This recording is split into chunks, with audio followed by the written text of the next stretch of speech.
আসসালামু আলাইকুম। সবাই তোমরা কেমন আছো? দেখো এখানে পেঁয়াজ রসুন কাটতে নিই। এখানে রান্না করবো কুমড়, দিয়ে দিচ্ছি লবণ, তেল, পেঁয়াজ রসুন ভেজে নিই। দেখো গাইস, এখানে পেঁয়াজ রসুন ভালো হয়ে গেছে। দিয়ে দিব টমেটো, মশলা। দেখো এখানে সব মশলা দিয়ে দিচ্ছি, টমেটো দিয়ে দিচ্ছি। মশলা করতে থাকতে দিয়ে দেবো কুমড়।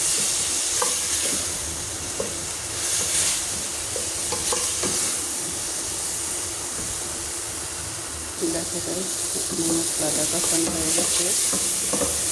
এখন দিয়ে দেবো যে কুমড়।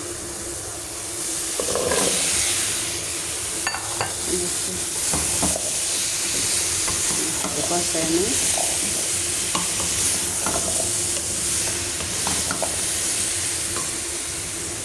দেখো এখানে কুমড়টা কষানো হয়ে গেছে, দিয়ে দিচ্ছি পানি সিদ্ধ জন্য। দেখছি গাইস, কুমড়টা জল দিয়ে দিচ্ছি। এখন টকবগে বলতে হইব সিদ্ধ হোক। দেখো গাইস, এখানে আরেকটা রেসিপি রান্না করতেছি।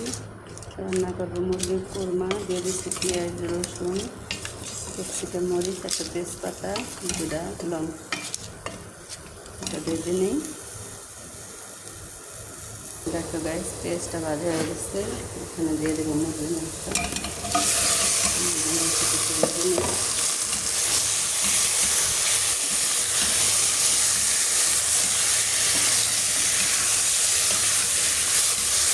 রান্না করবো কোরমা, সাদা রান্না করবো। মুরগির মাংস একটু ভেজে নিচ্ছি, একটুখানি পানি দিয়ে দিই কষানোর জন্য। টমেটো তো দিই না সাদা রান্নার জন্য, অল্প করে একটু মশলা দিয়ে দেবো। দেখো এখানে অল্প করে একটু ধনিয়া থাকি, জিরা থাকি, গোলমরিচ থাকি দিয়ে দিচ্ছি। একটু কষায় নিই।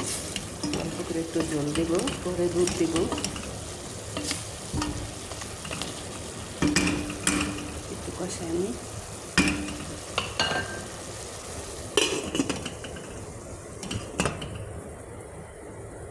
দেখো গাইস, মুরগির মাংসটা কষানো হচ্ছে। একটু জল দিয়ে দিই, শুকনো শুকনায় রাখবো।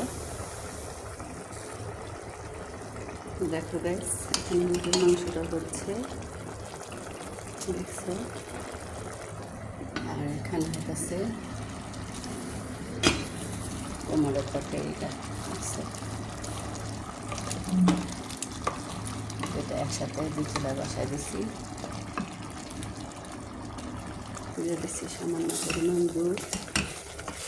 দুধটা দিলে টেস্টি হলো। কালারটা চেঞ্জ হয়ে গেছে, দেখছো দুধটা দেয়নি।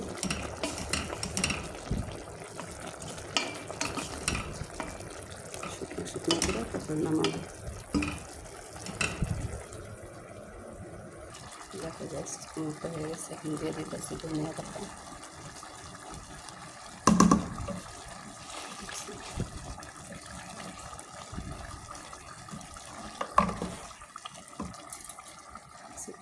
কুমড়োটা কেমন হয়েছে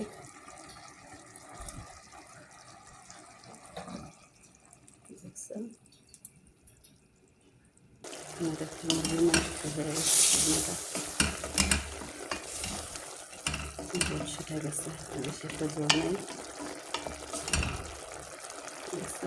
ঠান্ডা লাগা তাই না দেবো।